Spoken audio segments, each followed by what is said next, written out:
वो कृष्ण तो मेरा रूप रखकर सबको सबको भ्रमित करता रहता है। बहरूपिया मात्र है वो तो। उस कृष्ण का तो इस संसार में अब एक और शब्द वासुदेव के विरुद्ध मत कहना, अन्यथा क्या अंगराज? हाँ? मार डालोगे मुझे? मार डालोगे?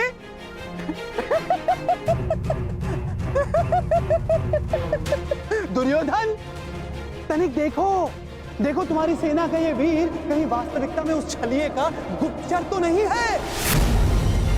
छलिए और बहरूपिये तो तुम हो पौंड्रक। कुछ ही क्षणों में तुम्हारी वास्तविकता मेरे समक्ष आ गई है। तुम मेरी चिंता करनी छोड़ो, केवल अपनी चिंता करो। तुम केवल एक बड़बोले ढोंगी हो जो वासुदेव होने का स्वांग रचा कर बैठे हो। मौन रहो दुस्साहसी, मौन!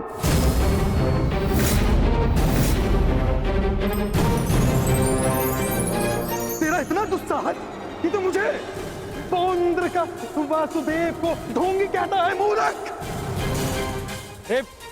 शांत हो जाओ मित्र, शांत हो जाओ। पौंड्र, कांड का यह तात्पर्य नहीं था। मेरा यही तात्पर्य था। ये ढोंगी है।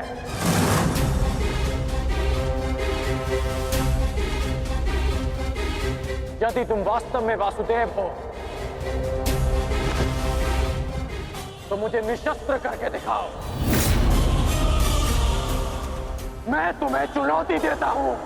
पौंड्र वासुदेव को चुनौती?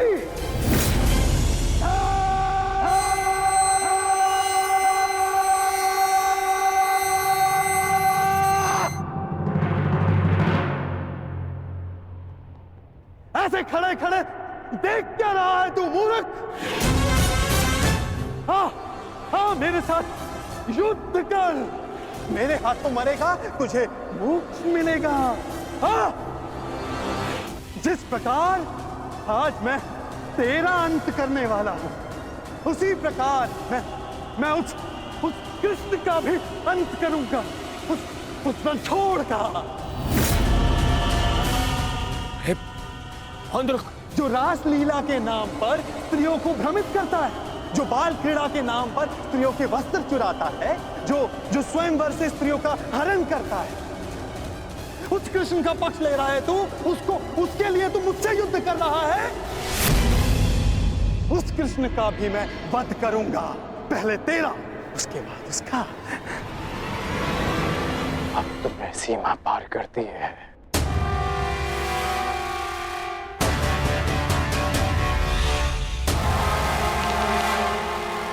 नहीं मित्र, नहीं। मित्र, आज इस पौंड्र का अंतिम दिवस है।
अगला प्रहार तुम्हारे सीने को चीर देगा पौंद्रक। क्षमा मांगो।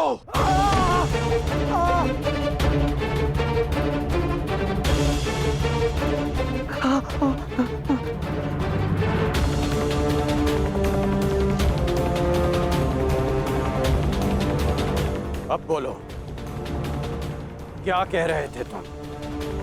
कौन हो तुम? मैं ही हूँ वास्तविक वासुदेव, पौंद्रक वासुदेव मैं ही हूँ। पाखंडी! नहीं गण, मित्र नहीं, नहीं मित्र। रुक जाओ अंगराज।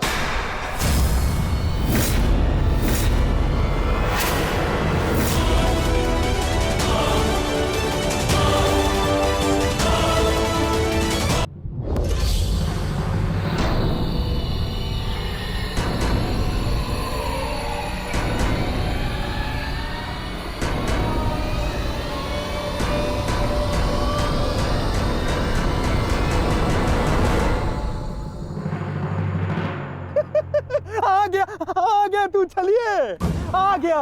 अंततः वो दिन आ गया कृष्ण, जिसकी वर्षों से मुझे प्रतीक्षा थी।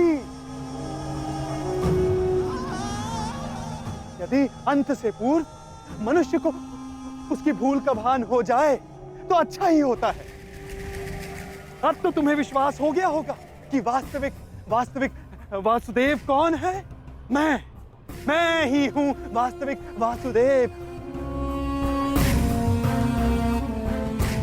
पौंद्रक वासुदेव। इसलिए जिसका अधिकार आरंभ से केवल मेरा है, मुझे मेरा सुदर्शन चक्र दे दो कृष्ण।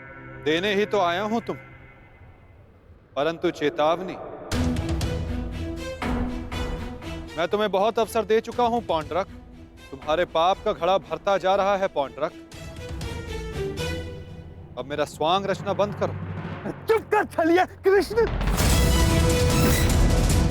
तू ढोंग, तू छलिया मुझे बताएगा कि अब मुझे क्या करना चाहिए और क्या नहीं। जो तुझे देव मानते हैं ना, वो सब दृष्टिहीन है और बुद्धिहीन भी। परंतु मैं नहीं हूं। अपने सहयोगियों को धैर्य की महिमा समझाओ दुर्योधन। युद्ध प्रारंभ होने में अभी समय शेष है और समय से पूर्व युद्ध को आमंत्रण देना सर्वनाश को आमंत्रित करने के समान होता है दुर्योधन। क्योंकि इस समय मैं अस्त्र ना उठाने के लिए बंधित नहीं हूं।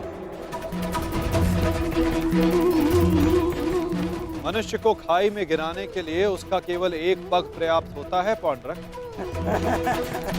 अभी अभी मैंने कर्ण को रोककर तुम्हें मृत्यु के मुख में जाने से रोका है। कदाचित तुम्हारा अगला पग तुम्हारा अंत ना रोक पाए पौंड्रक।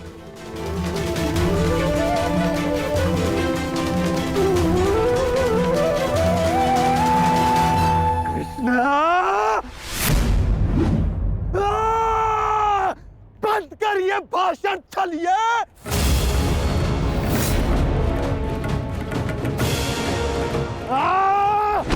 छलिए पाखंडी, आज मैं तेरा अंत करके ही रहूंगा कृष्ण। पहले रखो मित्र, क्रोध मुझे भी आ रहा है। अपने क्रोध को युद्ध के लिए बचा के रखो।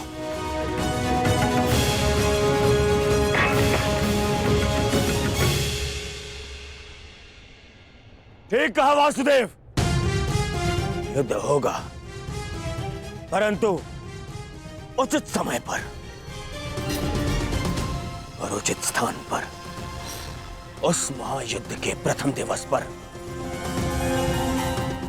मैं आपको उत्तर अवश्य दूंगा।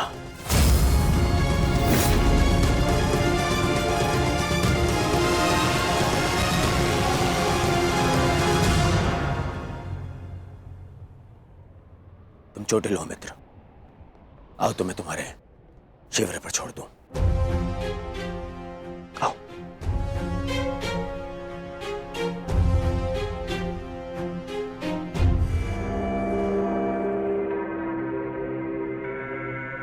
मित्रकांड, तुमसे हस्तिनापुर पर भेंट होगी। आशा है तब तक तुम अपने इस भ्रम से निकल जाओगे और तब तुम समझोगे कि मेरा चुनाव उचित था। आशा तो मुझे थी मित्र कि तुम अपने भ्रम से निकलकर वास्तविक शक्ति को पहचानोगे, परंतु अब कोई लाभ नहीं। जो हानि तुमने स्वयं को और हम सबको पहुंचानी थी, वो तुम पहुंचा चुके हो। चल मोटे, आज कृष्ण, मैं अपना सुदर्शन चक्र तुझसे लेकर रहूंगा, जिस पर आरंभ से केवल मेरा अधिकार था, है और रहेगा।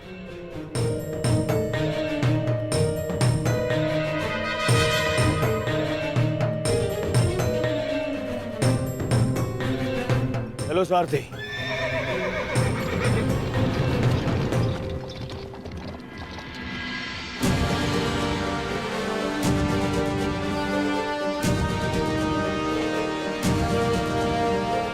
प्रणिपात वासुदेव, आज्ञा थे। इतनी भी क्या शीघ्रता मित्र?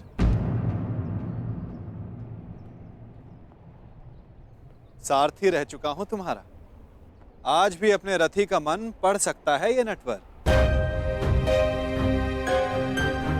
समझता हूं कि तुम व्यथित हो। क्या अपने मन की बात अपने सारथी से नहीं कहोगे तुम?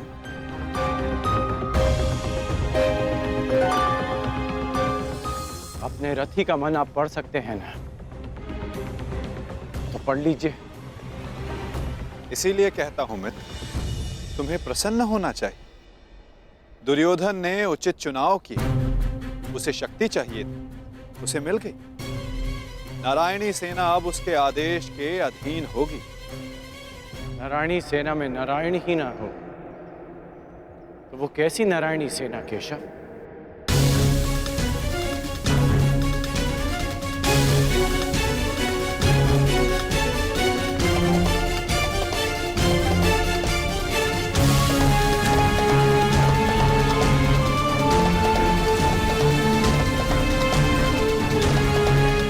जो दुर्योधन ना पहचान सका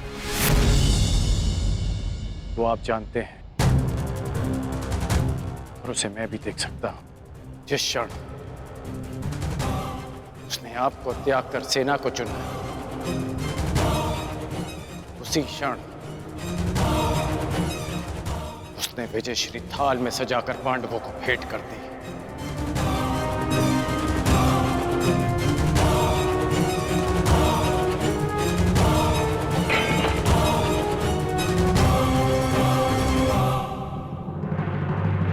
ऐसा क्यों लगता है मित्र? नारायणी सेना दुर्योधन के अधीन होने से उसकी शक्ति में वृद्धि अवश्य हुई है। तुम्हें नहीं लगता कि अर्जुन ने भूल की? क्या मिला उसे निहत्थे कृष्ण को चुनने से? जिसके हाथ के संकेत से सृष्टि बनती है और बिगड़ती है, वो कैसे निहत्था हो सकता है वासुदेव?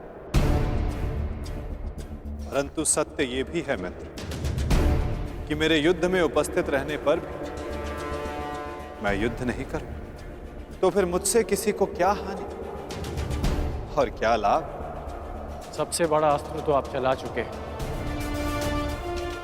स्वयं को दुर्योधन के विपक्ष में रखकर। आप ही कहते हैं ना कि निर्णय ना लेना भी कभी कभी सबसे महत्वपूर्ण निर्णय होता है, कि हम पक्ष ना चुनकर भी कभी कभी पक्षपात कर जाते हैं, भले ही संसार ना देख पाए। परंतु मैं जानता हूं कि आपने पक्ष लिया है वासुदेव।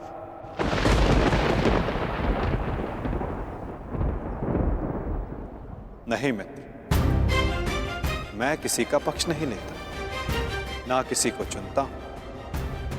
लोग मुझे चुनते हैं या छोड़ते हैं। मानता हूं कि आपने किसी को नहीं चुना, परंतु आपने दुर्योधन को बाध्य किया कि वो आपको ना चुने।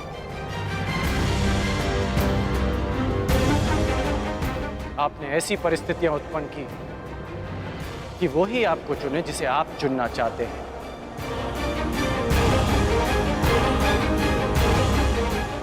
क्या ये एक प्रकार का पक्षपात नहीं वासुदेव? तुम्हारी यही प्रवृत्ति मुझे भाती है मित्र, और तुम्हें सबसे भिन्न बनाती। तुम बुद्धिमान हो और स्पष्टवादी भी।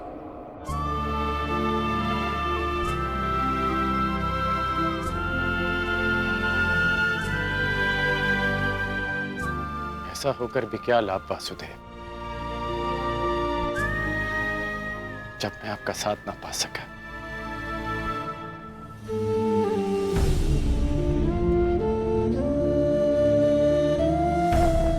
कितने वर्ष हो गए हमारी भेंट को? जब से हम मिले हैं हमारे पक्ष सदा भिन्न थे, परंतु हमारी सोच एक थी वासुदेव। फिर आपने ऐसा क्यों किया?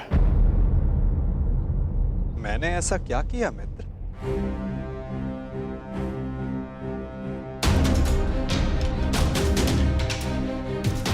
आप सब जानते हैं फिर भी ये प्रश्न कर रहे हैं। अब तो मान जाइए कि आप पक्षपाती हैं। कैसा पक्षपात अंगराज? विराट नगर में मैंने कौरवों और पांडवों को समान अवसर दिए कि द्वारका आकर मुझसे पहले जो समर्थन की मांग करेगा मैं उसी का समर्थन करूंगा। विराट नगर में जब आपने वचन दिया, वहां सब उपस्थित थे, परंतु द्वारका में जो घटित हुआ वो केवल दुर्योधन और अर्जुन ही जानते हैं। दुर्योधन को केवल आपने भ्रम दिया और शक्ति दी अर्जुन को।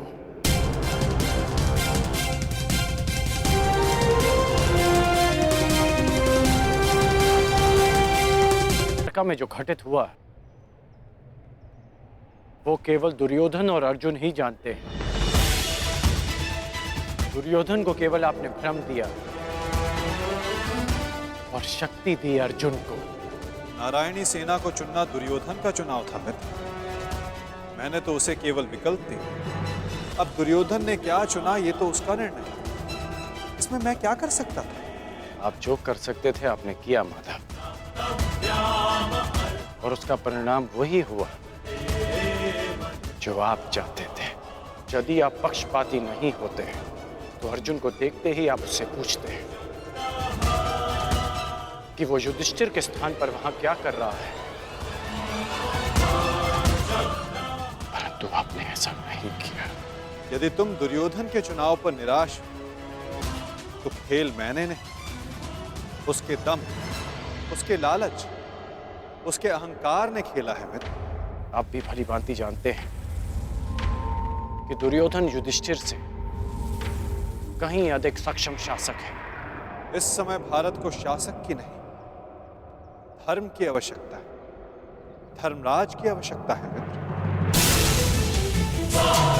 फिर भी मैंने तुम्हारे तथाकथित सक्षम शासक को विकल्प दिए मित्र, जो विकल्प चुनने में ही चूक गया। वो कैसा सक्षम शासक मित्र? और मेरे विकल्प का क्या? आपने मुझे विकल्प क्यों नहीं दिया? कौरवों और पांडवों के मध्य आपने मुझे क्यों छोड़ दिया? क्या आपकी दृष्टि में मेरा कोई महत्व नहीं केशव? मैंने तो सदैव तुम्हें विकल्प दिए मित्र, अब तुमने ही मुझे नहीं चुना, तो उसके लिए तुम स्वयं उत्तरदायी। मैंने तो वर्षों पहले तुम्हारा सारथी बनना स्वीकार किया था मित्र, परंतु तुमने ही अलग मार्ग चुना। मैं तुम्हें सदा धर्म के लिए लड़ते देखना चाहता था, परंतु तुमने सदैव दुर्योधन के छल का साथ लिया। परंतु अब भी कुछ नहीं बिगड़ा, तुम्हारे लिए अब भी अवसर शेष है मित्र। तुम मनुष्य श्रेष्ठ हो, परंतु अनुचित स्थान पर, उचित स्थान का चुनाव करो मित्र। ये विकल्प नहीं है माधव, और यदि आप इसी को विकल्प कहते हैं तो आप ऐसा विकल्प मुझे अनेक बार दे चुके हैं, और मैंने सदा आपसे कहा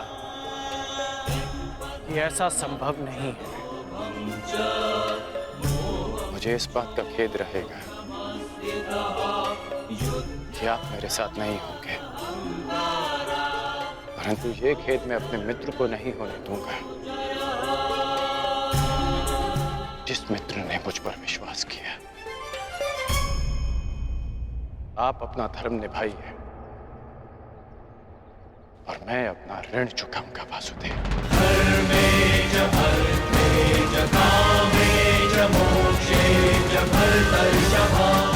युद्ध में भेंट होगी,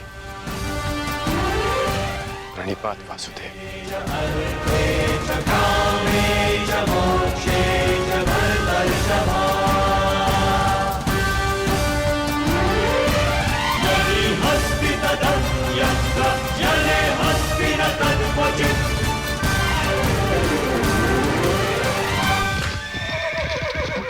नहीं मित्र, युद्ध से पूर्व हमारी भेंट होगी, और मैं तुम्हें एक और अवसर दूंगा। तुम्हें आभास कराऊंगा कि जितना सम्मान तुम्हें चाहिए, उससे कहीं अधिक सम्मान के योग्य हो तुम। अगली भेंट में तुम्हारी वास्तविकता से भेंट करवाऊंगा मित्र। तुम्हें ज्ञात होगा कि तुम वास्तव में कौन हो। आशा है कि उस दिन तुम उचित विकल्प चुनोगे मित्र।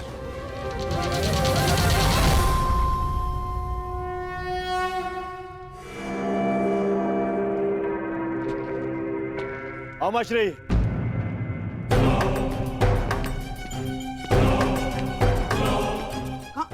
कहाँ थे तुम? मैं कब से तुम्हारी प्रतीक्षा कर रहा हूँ। बताओ क्या हुआ द्वारका में? और उस छलिया के रहते तुमने नारायणी सेना को कैसे अध्ययन किया आपने? हैं? अब बैठिए तो बैठिए। अरे अमश्री, आज तक आप अपनी चालों से मुझे आश्चर्य में डालते थे, परंतु आज मैंने इतनी बड़ी वजह से आपको और सबको आश्चर्य में डाल दिया।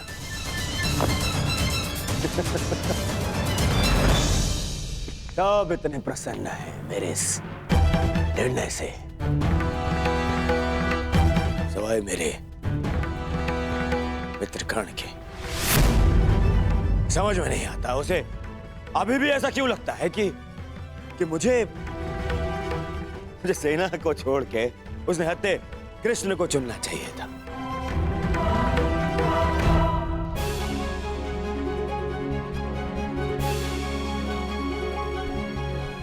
आज वासुदेव हमारे साथ है तो इसका सारा श्रेय पांचाली को जाता है। यदि तुमने अर्जुन को ना भेजा होता तो कदाचित ये संभव ना होता। आपका मेरे प्रति इतना विश्वास मेरे लिए बहुत सम्मान की बात है आर्य, और मुझे भी पूर्ण विश्वास है कि आप हस्तिनापुर के लिए अधिक योग्य शासक सिद्ध होंगे। अरे कोई जाओ, समझाओ, बताओ उसे कि कितनी बड़ी भूल कर रहा है वो। भूल तो तुम कर रहे हो दुर्योधन।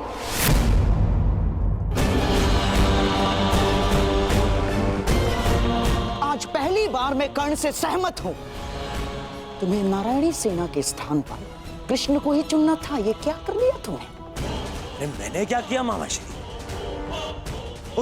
उस कृष्ण ने हाँ वचन दिया कि वो युद्ध में अस्त्र नहीं उठाएगा, तो फिर मैं नारायणी सेना को छोड़कर उस निहत्थे कृष्ण को चुनकर क्या कर लेता? अब हमारे विरुद्ध पूरी नारायणी सेना होगी जो हर प्रकार की व्यूह रचना में निपुण है। हमें अपने सैनिकों को श्रेष्ठ प्रशिक्षण देना होगा। जब तक माधव हमारे साथ है नकुल, हमें किसी बात की चिंता करने की कोई आवश्यकता नहीं। यदि आज वो हमारे पक्ष में होता तो पांडवों के लिए नहीं, आज वो हमारे लिए रणनीति बनाता, हमारे लिए। उसका वास्तविक अस्त्र तो उसकी नीति ही है। वो कृष्ण कोई साधारण मनुष्य नहीं है ना। अरे महामायावी है वो, महामायावी। वो समय को अपने मुताबिक चलाना जानता है, और इतना ही नहीं, वो अपने पक्ष के अनुसार परिस्थितियां भी बदल देता है। समझ गए? इसीलिए हम आरंभ से चाहते थे कि पांडवों से कैसे अलग कर दिया जाए उस छलिए को, परंतु तुमने इतना बड़ा अवसर गवा दिया। क्या किया ये है? क्या कर दिया ये तुमने? अरे समझ में नहीं आता है मुझे, क्यों सब उस कृष्ण से इतना भयभीत हैं? क्यों? कुछ नहीं बिगाड़ पाएगा वो। अब तो उसकी सेना भी मेरे अधीन है। कुछ नहीं बिगाड़ पाएगा वो। देखो दुर्योधन, अब इस बात पर वाद विवाद करके समय व्यर्थ करने से कोई लाभ नहीं। जो हानि होनी थी वो तो हो चुकी। अब इस हानि की भरपाई करने का समय आ गया है। उचित कहा आर्य। अब चाहे जो हो जाए, कौरवों की पराजय निश्चित है, क्योंकि ये धर्म युद्ध है। विजय धर्म की ही होगी, और वासुदेव के हमारे पक्ष में आने के साथ साथ न्याय और धर्म भी हमारे पक्ष में है। विजय हमारी होगी।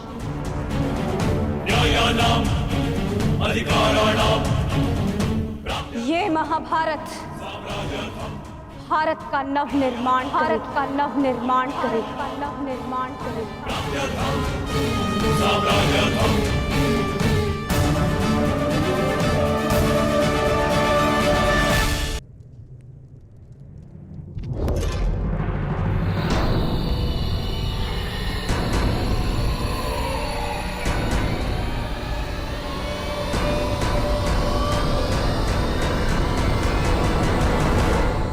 अच्छा हुआ कर्ण, तुम आ गए। हम तुम्हारी प्रतीक्षा कर रहे थे। हाँ, सभा का आरंभ मैं सबसे पूर्व महाराज धृतराष्ट्र को राजकुमारी लक्ष्मणा के विवाह की बधाई देकर करना चाहता हूँ। बधाई हो महाराज। और हाँ, अत्यंत खेद के साथ मुझे ये भी कहना पड़ रहा है कि ये अंतिम शुभ अवसर था जिसमें सारे कुरुकुल ने भाग लिया। हाँ, इस युद्ध के पश्चात कौन जीवित रहेगा और कौन नहीं?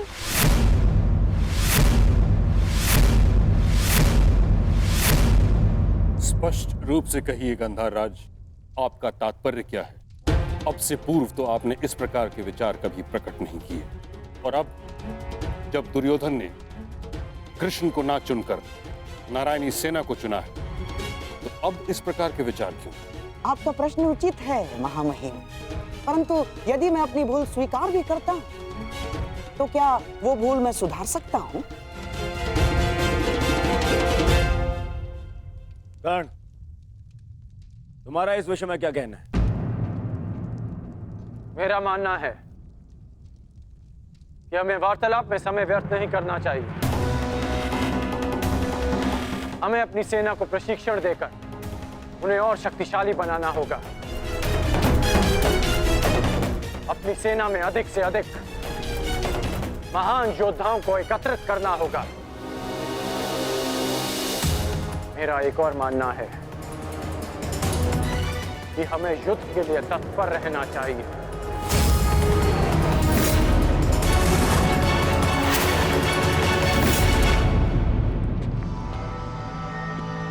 क्या तुम्हें भी यहाँ उपस्थित होने के लिए कहा गया? हाँ भ्राताश्री, मुझे प्रहरी ने निद्रा से उठाकर संदेश दिया कि हमें शीघ्र ही यहाँ उपस्थित होना है। परंतु क्यों और किसके आदेश पे? ये आदेश मैंने दिया है।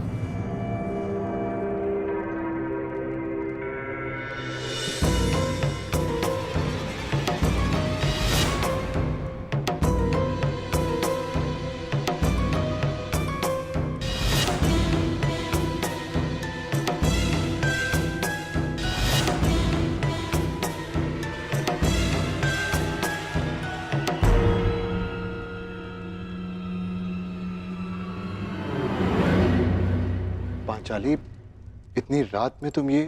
क्योंकि ये समय सोने का नहीं है धर्मराज, जागने का है। और जो बात मैं कहना चाहती हूँ उसके लिए सूर्योदय की प्रतीक्षा नहीं कर सकती।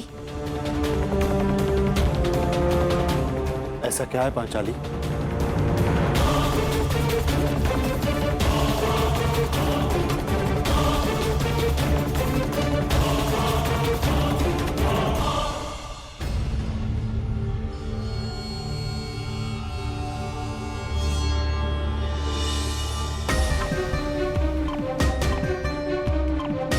पांचाली, ये तिथि कैसी?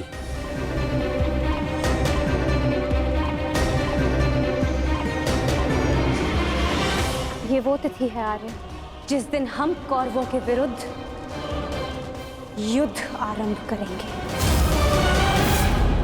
यदि ये युद्ध हुआ तो कितने योद्धा और कितने सैनिक मारे जाएंगे? महाराज, इस तथ्य से सभा में उपस्थित सभी मनुष्य अवगत हैं। हाँ, ये भी तो हो सकता है कि हम में से किसी को युद्ध में जाने की आवश्यकता ना पड़े।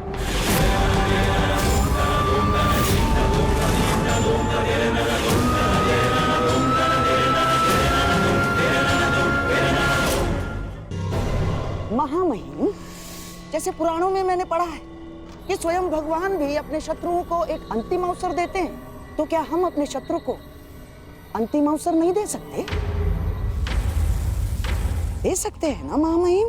गांधार राज, युद्ध होना निश्चित है और होकर ही रहेगा।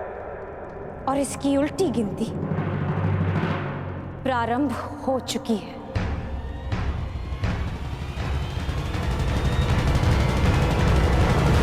मैं तुम्हारे विचारों से सहमत नहीं हूं।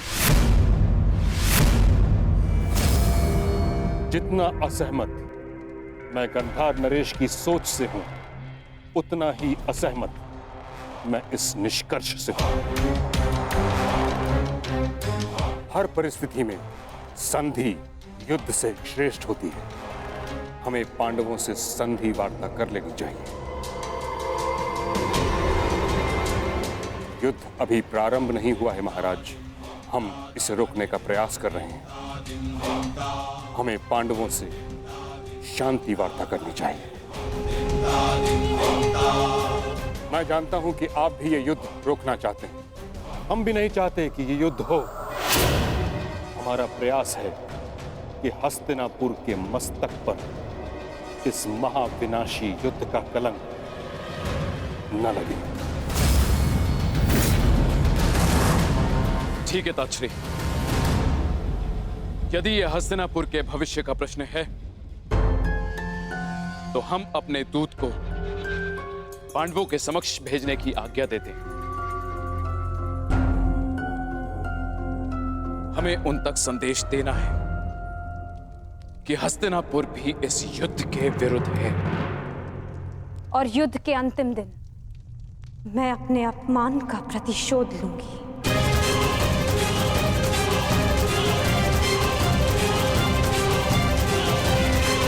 जिस दिन दुर्योधन का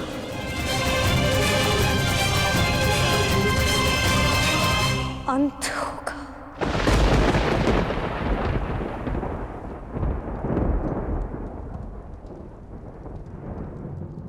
महाराज ऐसे ये मेरा अंतिम निर्णय है कर्ण।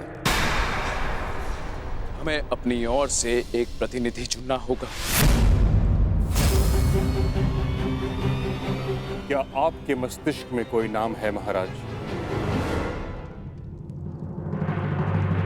संजय।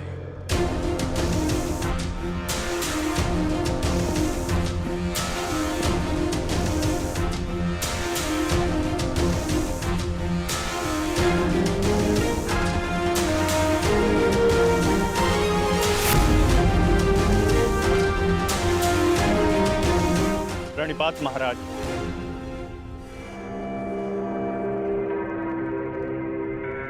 मुझे भी संजय के साथ जाने की आज्ञा दीजिए महाराज। नहीं कर्ण, यह एक अत्यंत संवेदनशील प्रकरण है।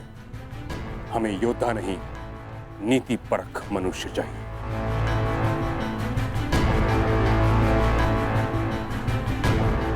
विदुर, तुम संजय के साथ जाओगे।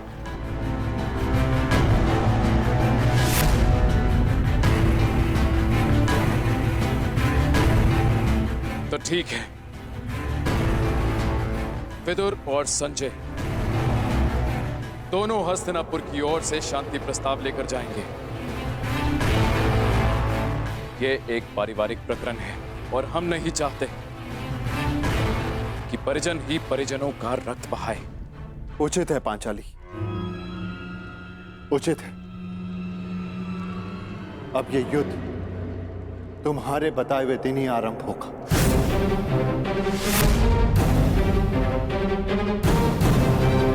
और इसका संदेश हम कौरवों तक पहुंचा देंगे।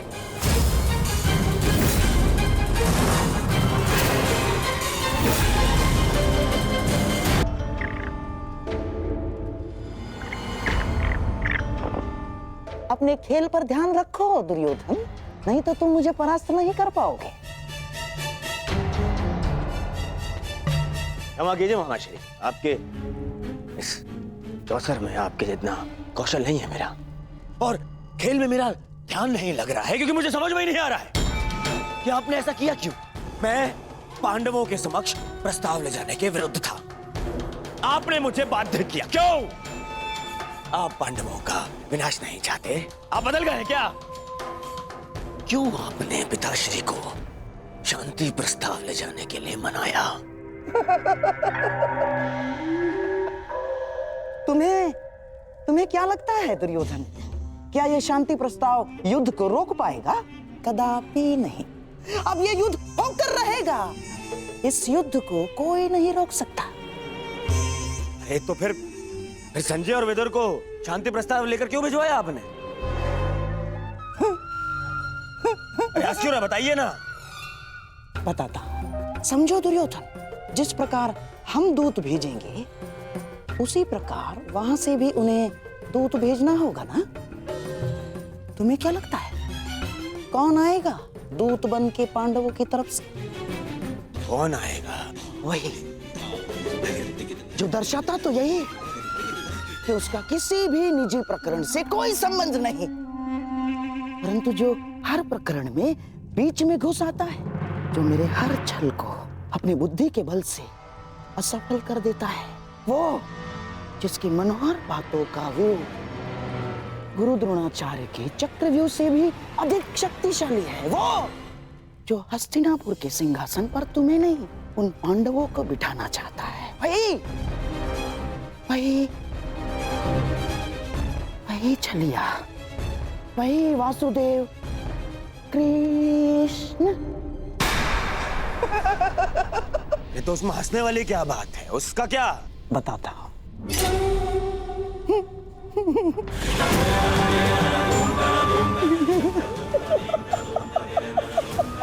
चलिए।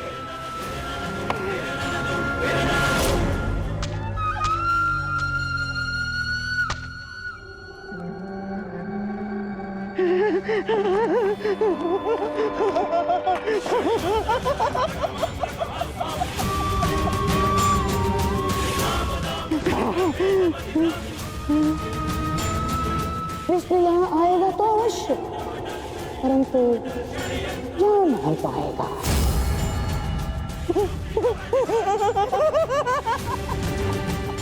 जा नहीं पाएगा।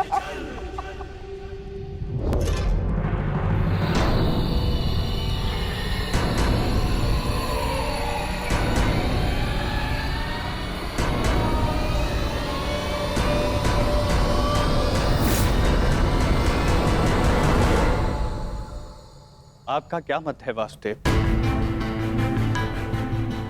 मैं इस प्रकरण में सम्मिलित ही नहीं हूं संजय महोदय, इसलिए इसका निर्णय भी युधिष्ठिर और दुर्योधन पर निर्भर करता है।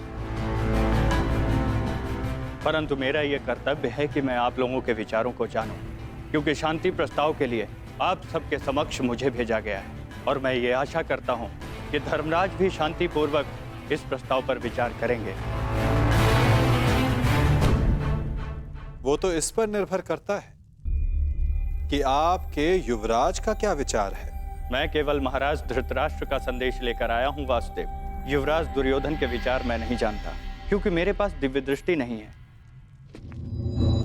किसे ज्ञात संजय महोदय, किसी दिन आपको दिव्य दृष्टि मिल जाए और आप वो देख पाए जो सबके लिए संभव ना हो।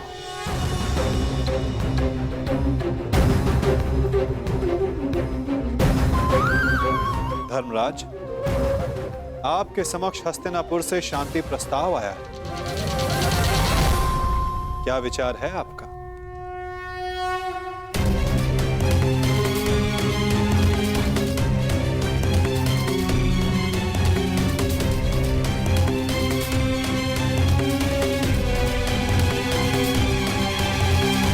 यदि हस्तिनापुर शांति चाहता है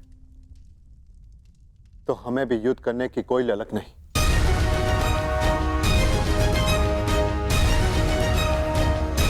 जब पितामह ने पहल की तो उनके निर्णय का मैं सम्मान करूंगा, परंतु ये युद्ध केवल मेरा नहीं, मेरे अनुजों का भी है और पांचाली का भी, इसलिए उनका मत जानना भी अत्यंत आवश्यक है। हमें ज्ञात है कि अवश्य ही तुम सबके हित की सोचोगे युधिष्ठिर, इसलिए हम सबको सबसे अधिक आशा तुमसे ही है। मुझे विश्वास है प्रतिकार और प्रतिघात के स्थान पर तुम शांति को महत्व दो। जहां तक शेष पांडवों का प्रश्न है, मुझे विश्वास है कि ये सब तुम्हारे निर्णय का सम्मान करें।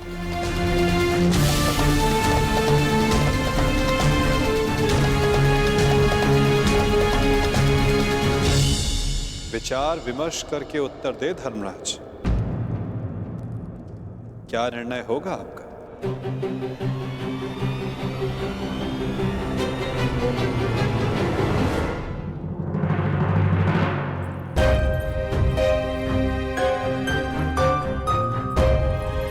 वृषसेन। अरे लक्ष्मणा, कैसी हो? मैं ठीक हूँ, परंतु तुम्हें यहाँ देख के आश्चर्य हुआ। तुम यहाँ कैसे? वो मैं शाम से मिलने आया था। हाँ, परंतु कुमार शाम से पहले मैं तुमसे मिलना चाहती थी। परंतु क्यों? क्योंकि अब केवल तुम ही अपने मित्र को इतनी बड़ी भूल करने से रोक सकते हो। सांब युद्ध में ना केवल अपने पिता के विरुद्ध खड़े हो रहे हैं, अपितु वो स्वयं हस्तिनापुर की ओर से नारायणी सेना का नेतृत्व कर रहे हैं। परंतु अभी भी कुछ नहीं बिगड़ा है वृषसेन। साम तुम्हारा मित्र है, उसे समझाओ, वो तुम्हारी बात कभी नहीं टालेगा। क्षमा चाहता हूँ लक्ष्मण। देखो, मैंने सदैव मित्र बनकर तुम्हारी सहायता की है, तुम्हारा पक्ष लिया है, परंतु आज मैं साम का पक्ष लूंगा। वृषसेन? हाँ लक्ष्मण, मैं ये बहुत पहले ही निर्णय ले चुका हूं कि साम जिस भी पक्ष में होगा मैं सदैव उसी का साथ दूंगा।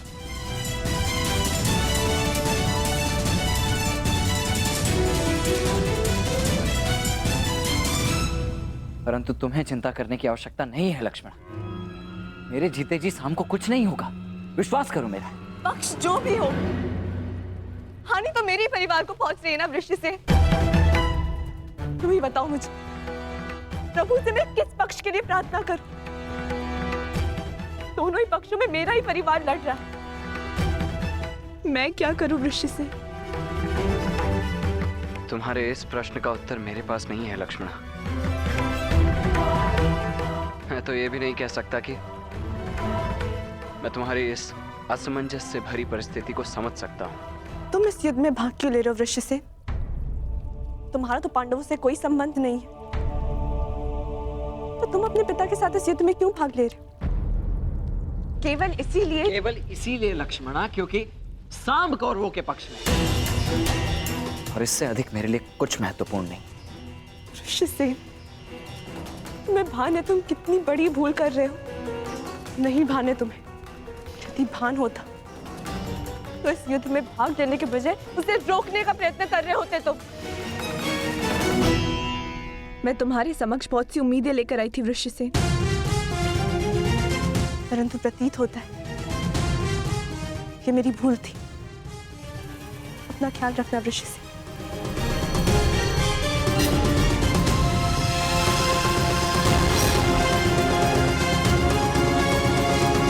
अब मैं तो क्या, कोई भी इस युद्ध को होने से रोक नहीं सकता है लक्ष्मण। तुम्हारा अपमान मुझे स्मरण है पांचाली, परंतु इस महायुद्ध में केवल महाविनाश होगा। दोषियों को दंड अवश्य मिलेगा, परंतु सहस्त्रों लाखों निर्दोषों के प्राण भी जाएंगे। न जाने कितने परिवार बिखर जाएंगे पांचाली, कितने परिवार। और न्याय का क्या धर्मराज? ये युद्ध न्याय का है, और आपकी ली हुई प्रतिज्ञा का क्या? अरे भीम, मैं कुछ नहीं भूला हूं पांचाली, ना ही तुम्हारे अपमान को, ना ही मेरी प्रतिज्ञा को। और जहां तक बात है इस शांति प्रस्ताव की, तो मैं इससे बिल्कुल सहमत नहीं। परंतु पांचाली, हम सब तुम्हारा मत जानना चाहते हैं,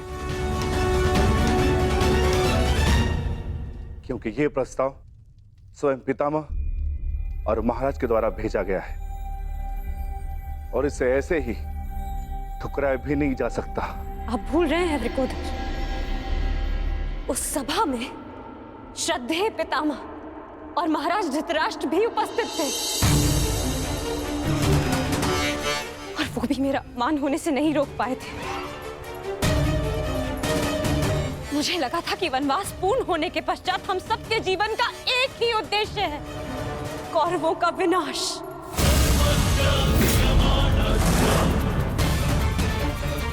परंतु अब मुझे ऐसा प्रतीत होता है कि आप सबके लिए केवल प्रस्ताव ही महत्वपूर्ण है।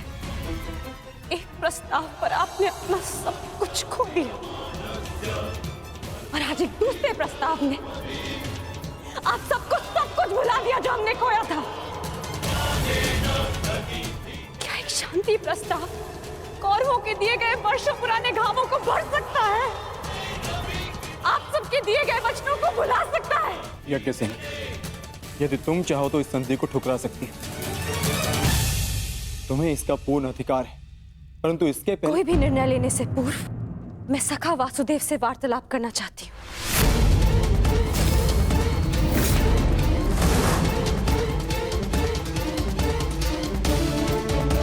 क्या हुआ? सखा कहाँ है? वो हस्तिनापुर के लिए प्रस्थान कर रहे हैं। परंतु क्यों? परंतु क्यों? पांडवों की ओर से शांति दूत बनकर।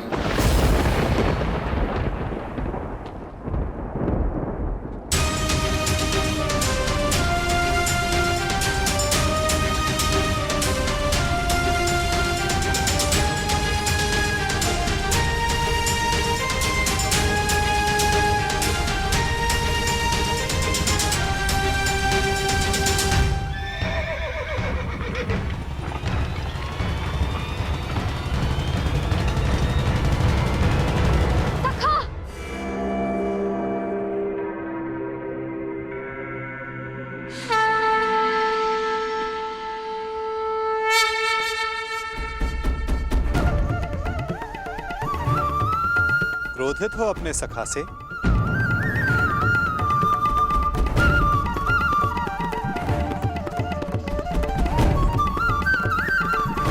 क्रोधित हो अपने सखा से?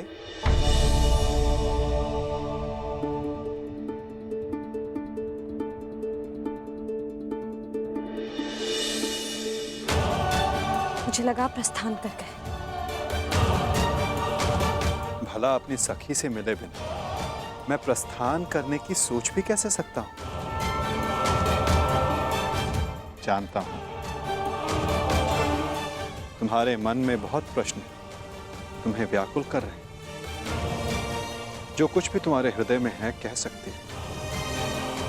मैं वचन देता हूं तुम्हारे हर प्रश्न का उत्तर देगा ये सखा। ठीक है, तो बताइए कहाँ जा रहे थे आप? हस्तिनापुर, पांडवों के शांति दूत बनकर? अपनी सखी का अपमान भूल गए आप सखा। अपमान करने वालों के समक्ष संधि का प्रस्ताव लेकर जा रहे हैं आप। मुझे आपसे ये आशा नहीं थी सखा। आप उन दोषियों से गले मिलने को तत्पर हो गए जिन्होंने मेरे। क्या यही आपका न्याय है सखा कि आप मेरा मत जाने बिना ही जा रहे थे?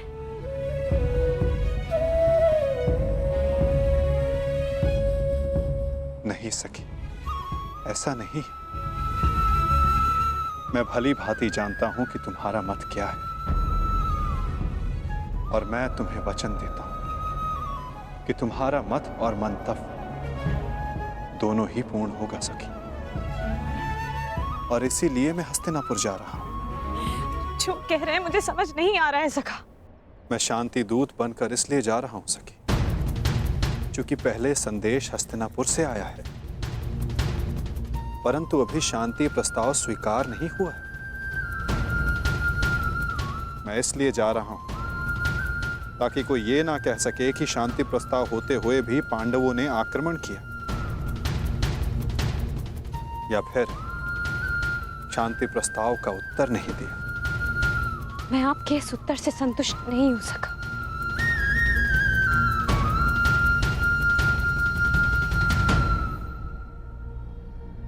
सखी, मैंने तुम्हें यह कहा था कि मैं तुम्हारे प्रश्नों का उत्तर दूंगा, परंतु संतुष्ट होना या ना होना ये तुम पर निर्भर करता है सखी। अब मुझे हस्तिनापुर जाने की आज्ञा दो।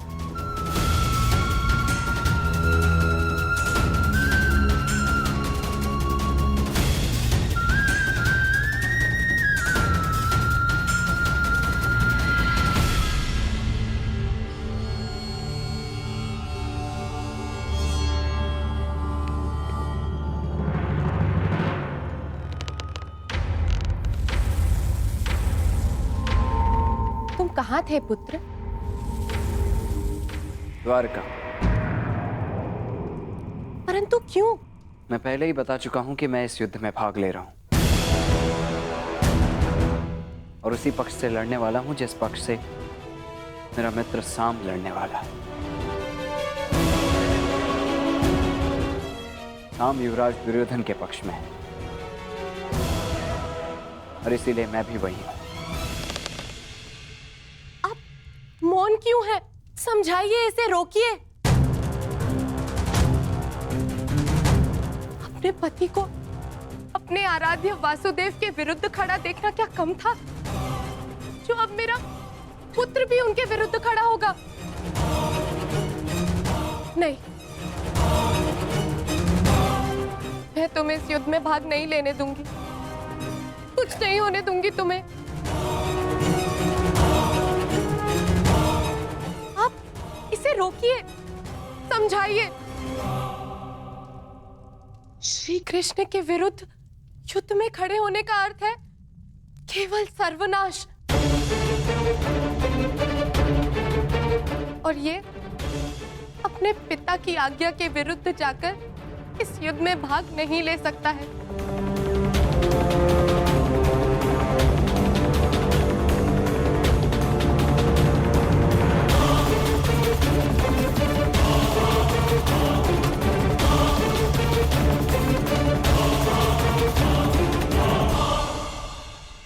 जब तुमने मुझ पर बाण छोड़ा तो तुमने मेरे सीने को लक्ष्य बनाया था, परंतु तुम्हारा लक्ष्य थोड़ा चूक गया। उसमें तुम्हारी भूल नहीं थी, उसका कारण तुम्हारा धनुष था। तुम्हारा धनुष संतुलित नहीं है।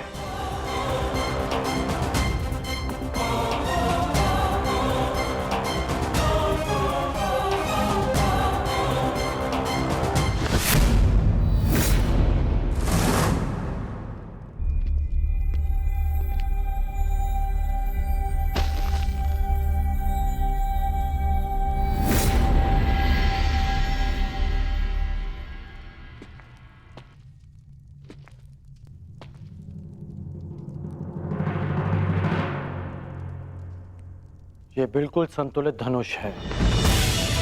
इसे मैंने अपने हाथों से बनाया है, जो तुम्हें इसी का प्रयोग करना है। लक्ष्य कभी नहीं चूकेगा।